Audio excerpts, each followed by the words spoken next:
Part 1. You will hear a supervisor in a supermarket talking to a new worker on her first day. First, you have some time to look at questions 1 to 6.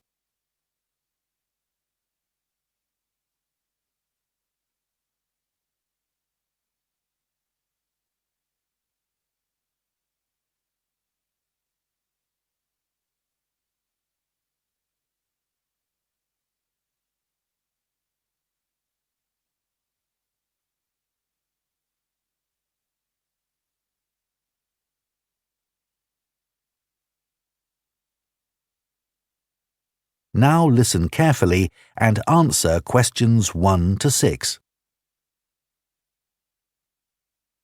Hello, Charlotte. I'm Caden, one of the supervisors. Welcome to the team. Hi, Aidan. It's Caden. I'm so sorry. Oh, don't worry. People often get my name wrong. They never know how to spell it. It's Kaeden, in case you ever need to write it. I'll try and remember. So, there are a few practical things you need to sort out this morning. Then I'll show you what you're going to do today. The email I received said to go to the front desk to show my letter of appointment and pick up my badge. You'll need that for the staff room and other areas of the supermarket where shoppers aren't allowed. So, after you've finished at the front desk, I'll take you to the staff room. Put your coat and rucksack in one of the lockers there. Take whichever one is free. Will I have a key? Yes, try not to lose it. At the end of the day, leave it in the door for the next person to use. Will do. You also need to go to the HR department to see Tiffany. She's really helpful. I was told to bring my passport with me. HR need to take a note of the number in it. That's right. Or you can show your ID card. I don't have one of those. OK. Tiffany will give you a uniform. They have lots in different sizes, so you just tell her what you need. I won't come with you to HR. I've got to go and sort something else out. Problem with a bread slicer. Is the HR office near the staff room? The staff room's on the first floor, and HR are a couple of floors above that, on the third floor. There's a staircase outside the staff room. OK. When you're finished with HR, come and find me in the bakery section of the shop. I'm looking forward to getting started. I'll just give you my phone number in case you can't find me. Have you got your phone there? Yes. OK. Ready? It's 0412 66 5903. OK. Done. Before you hear the rest of the conversation, you have some time to look at questions 7 to 10.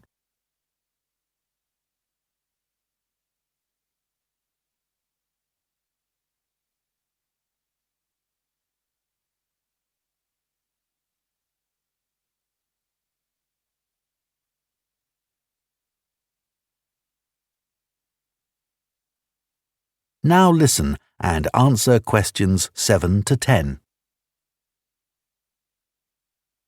So, Charlotte, your tasks today are in the bakery section, on the sushi counter, and on the meat and fish counters. The first job is to check sell-by dates on the bread and cakes.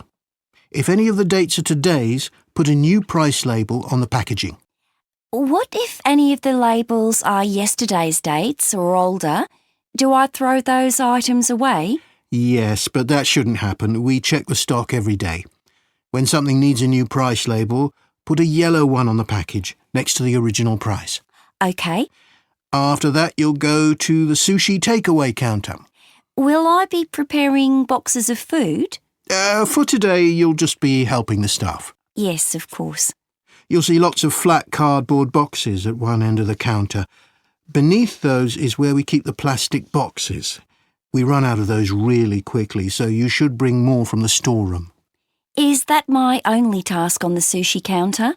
No, you also need to clean the area where they prepare the dishes. There are cloths and bottles of spray by the sink. Oh, and please make sure you clean that too. Sure. That's important, isn't it? Absolutely, but you mustn't wash up knives. You have to do some training before you're allowed to touch sharp objects. What should I do if there are any? Ask someone to put them in the dishwasher. OK, thanks. I don't want to get anything wrong. Don't worry, you'll be fine. And I'll be around to help. Right. Finally, the meat and fish counters. You need to clean the area where staff serve customers, including wiping the weighing scales. OK. Anything else? The fish is laid on ice, but when that starts to melt, you'll need to get more from the cold room. I know the staff on the food counters wear a hat. Will that be the same for me? You won't be serving customers directly, so no. But make sure you put on thermal gloves when you take anything out of the cold room. The temperature's low enough in there to get frostbite from touching things. Understood. That is the end of Part 1. You now have 1 minute to check your answers to Part 1. Part 2. You will hear a podcast by a running coach giving advice about taking up running and giving information about her club. First, you have some time to look at questions 11 to 14.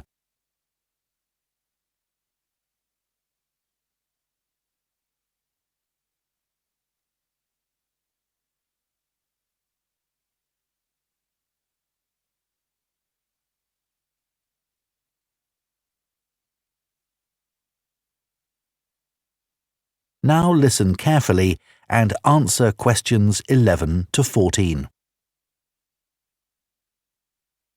My name's Liz Fuller and I'm a running coach with Compton Park Runners Club. Welcome to my podcast. If you're thinking about taking up running, I'm here to help.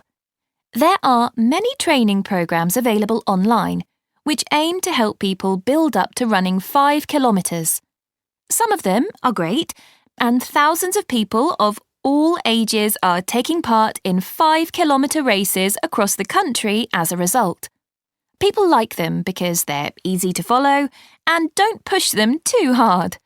However, they don't work for everyone, especially if you suffer from something like a heart condition or asthma, because they're aimed at people with average fitness and running ability. Another thing is that everyone is different. And if you have any specific questions related to your needs, there's no one to provide any answers. I have a couple of simple tips I always give to new runners. I expect you've been told to run very slowly until your fitness increases. Well, I find that can prevent progress. You should run at a speed that feels comfortable, but time yourself and try to run a bit faster each time. Listening to music can be very helpful. It takes your mind off things and helps your body get into a rhythm.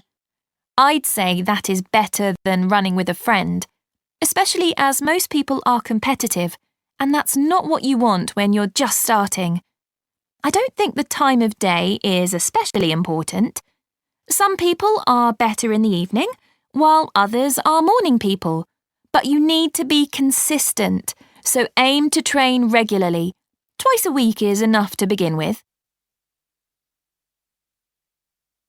Before you hear the rest of the podcast, you have some time to look at questions 15 to 20.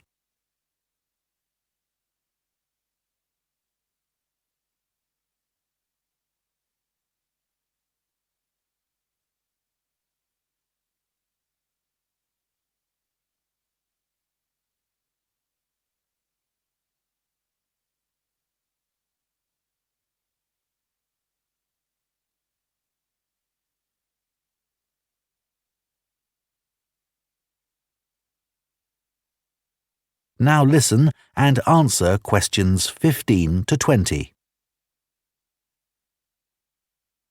New members often say to me that they've been put off running either because they lack confidence, or they don't have time, or they think they dislike running. Kerry, for example, joined the club 2 years ago at the age of 40. She'd always enjoyed running at school, but wasn't sure if she'd be able to do it. She was worried about being left behind and being the slowest runner. But she says she was made to feel so welcome, she soon forgot all about that. James had always hated the idea of running, but a friend encouraged him to come along for a taster session, and he hasn't looked back. He never misses a training session, despite having a really demanding job. Leo was worried about having to commit himself to training sessions every week and wasn't sure he'd be able to fit training into his busy schedule. But after experiencing a lot of stress at work, he came along to us and gave it a go. Now he says he feels much more relaxed and he looks forward to his weekly run. Mark is quite typical of our new members. He's never considered himself to be a sporty person, and it was only when he retired that he decided to take up the challenge of trying to run 5 kilometres. It took him months to find the courage to contact us, but felt reassured immediately, as there were other people his age who were only just taking up running for the first time. My own journey hasn't been easy. I did my first marathon when I was 37, after having had 2 kids. My husband had been running marathons for years, but I never dreamed I'd be doing one with him. I managed to complete it in 4 hours, but I felt like giving up halfway through. It was only the support of the spectators that kept me going. I do think signing up for a race of whatever length is motivating, whether it's 5k or 25k, because it's good to have something to work towards, and it gives you a sense of achievement. I did my first 10k after only 6 months, which was certainly very challenging and not something I'd necessarily recommend. But after you've been training for a few weeks, it's worth putting your name down for a 5k. Some people find they only need a few practice runs before taking part in a race, but I'd give yourself a couple of months at least. Well, I hope that's given you a really good idea of what... That is the end of Part 2. You now have 30 seconds to check your answers to Part 2. Part 3. You will hear 2 students called Jane and Kieran talking about books. First, you have some time to look at questions 21 to 25.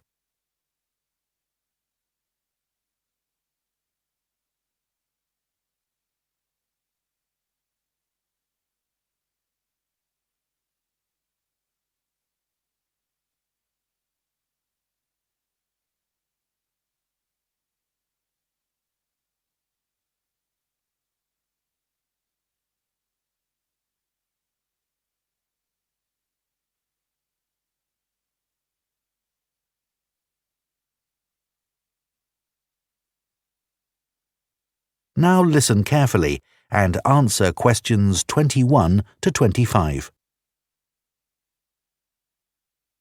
So, Jane, you'll be off to Denmark soon to do your work placement. Yes, I'm really looking forward to it. And I've just started packing up all my books to put in storage. Well, I hope they don't get spoilt. It's okay. My grandfather works in a bookshop and he told me how to pack them. Oh, that's helpful. He says you have to support the spine, otherwise the paper can come away from the cover. Yeah, that's obvious. He also told me to pack them flat in the box, not on their side. Again, because they can bend, and if you leave them like that for, say, a year, it's quite hard to get them back to their normal shape. Well, it's pretty clear that ruins them. But a lot of people just can't be bothered to protect their books. He always says it's such a shame that publishers don't use better quality paper. It's the acid in the paper that causes the problem, isn't it? Yeah, that's why old books go yellow. You know, some of the books my grandfather's given me are like that already. Oh. I should dump them really if they're going to deteriorate further, but I'd feel bad. They'll always remind me of him. He's quite a collector, you know. Well, if they're important to you. Yeah, I'd regret just throwing them away. You know, maybe it's because I was taught to treasure books, but I hate seeing students force open the pages of paperbacks. They press so hard they end up breaking the spine. I know. But unfortunately, paperbacks aren't designed to last a long time, and people know that. Hardbacks aren't quite as weak. Yeah, they're different, I suppose. But I still don't think people value hardbacks like they used to. Well, they aren't decorative, are they, like other objects? Plus, nowadays, people don't keep them out on shelves as much as they used to. That's such a pity. When I visit someone, if they have, say, a colourful book on a table, it's the first thing I'm drawn to. I agree. And book covers can be a work of art in themselves. Some are really eye-catching. I've always been taught to handle books carefully. If you watch someone take a book off a shelf, well, they usually do it wrong. My grandfather says you should put your hand right over the top of the book. Or, if you can't do that, pull the other books on the shelf aside so that you can hold the whole cover. When did you learn all this? He watched me pull a heavy book off the shelf when I was small, and it fell on the floor and broke apart. Oh dear. Oh, I can still remember it. You know what I really like? What? The smell of new books. Me too. My parents used to laugh at me when I was a kid because I loved putting books up to my nose, almost as much as reading them. New books aren't cheap though, are they? I guess we're lucky we can buy them. My grandfather stocks second-hand books as well as new ones, and they don't smell quite as good. Before you hear the rest of the discussion, you have some time to look at questions 26 to 30.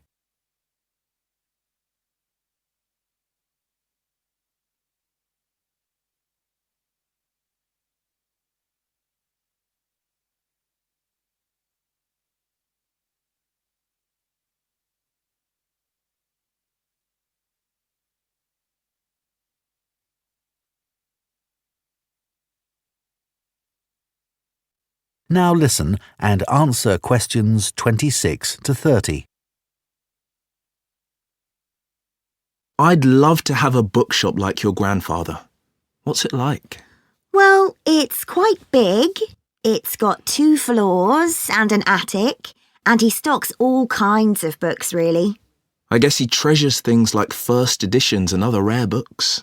Yeah, you might think he'd keep those in the attic or somewhere.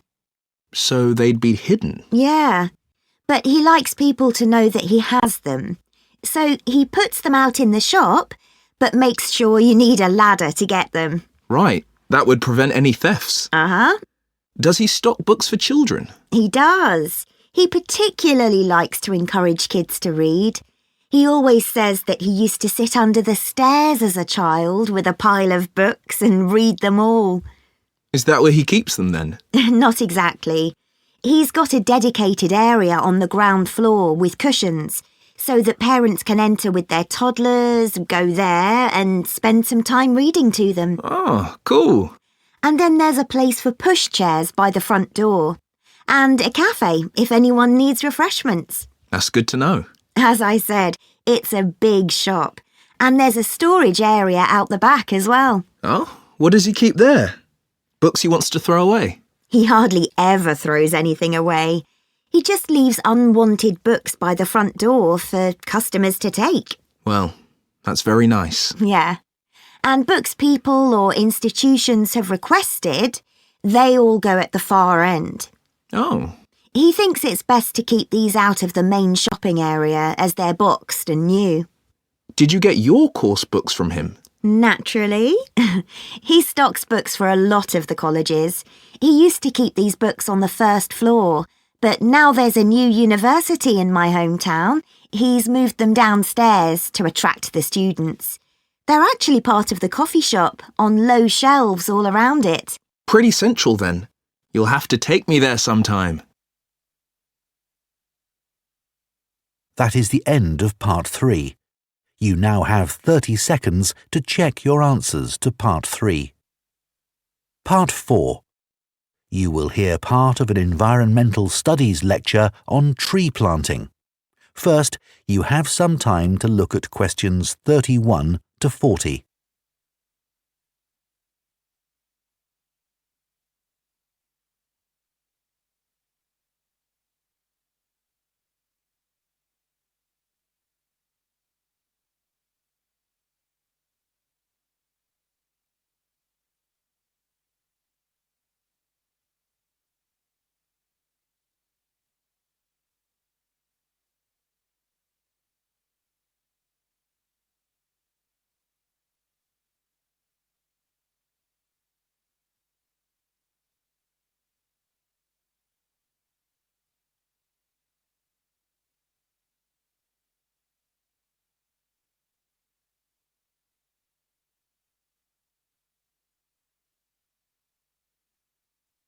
Now listen carefully and answer questions 31 to 40.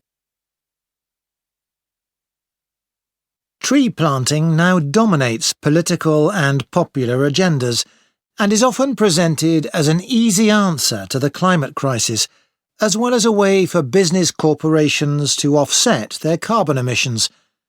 But unfortunately, tree planting isn't as straightforward as some people think. When the wrong trees are planted in the wrong place, it can do considerably more damage than good, failing to help either people or the environment. Reforestation projects are currently being undertaken on a huge scale in many countries, and it's crucial that the right trees are selected. A mix of species should always be planted, typical of the local natural forest ecosystem and including rare and endangered species, in order to create a rich ecosystem. It's important to avoid non-native species that could become invasive. Invasive species are a significant contributor to the current global biodiversity crisis and are often in competition with native species and may threaten their long-term survival. Restoring biodiversity that will maximise carbon capture is key when reforesting an area, but ideally, any reforestation project should have several goals. These could include selecting trees that can contribute to wildlife conservation, improve the availability of food for the local community, and maintain the stability of soil systems. Meeting as many of these goals as possible, whilst doing no harm to local communities, native ecosystems, and vulnerable species, is the sign of a highly successful tree planting scheme. To ensure the survival and resilience of a planted forest, it's vital to use tree seeds with appropriate levels of genetic diversity, the amount of genetic variation found within a species essential for their survival. Using seeds with low genetic diversity generally lowers the resilience of restored forests, which can make them vulnerable to disease and unable to adapt to climate change. Choosing the right location for reforestation projects is as important as choosing the right trees. Ultimately, the best area for planting trees would be informally forested areas that are in poor condition. It's better to avoid non-forested landscapes, such as natural grasslands, savannas or wetlands, as these ecosystems already contribute greatly to capturing carbon. It would also be advantageous to choose an area where trees could provide other benefits, such as recreational spaces. Reforesting areas which are currently exploited for agriculture should be avoided, as this often leads to other areas being deforested.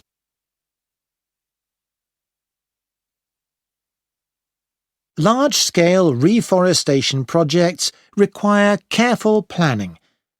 Making the right decisions about where to plant trees depends on having the right information. Having detailed and up-to-date maps identifying high-priority areas for intervention is essential. Drone technology is a useful tool in helping to prioritise and monitor areas of degraded forest for restoration. In Brazil, it's being used to identify and quantify how parts of the Amazon are being devastated by human activities, such as rearing cattle and illegal logging. A good example of where the right trees were picked to achieve a restored forest is in Lampang province in northern Thailand. A previously forested site which had been degraded through mining was reforested by a cement company, together with Chiang Mai University. After spreading 60 centimetres of topsoil, They planted 14 different native tree species, which included several species of fig. Figs are a keystone species because of the critical role they play in maintaining wildlife populations. They are central to tropical reforestation projects as they accelerate the speed of the recovery process by attracting animals and birds which act as natural seed dispersers. This helps to promote diversity through the healthy regrowth of a wide range of plant species. Unlike the majority of fruit trees, figs bear fruit all year round, providing a reliable food source for many species.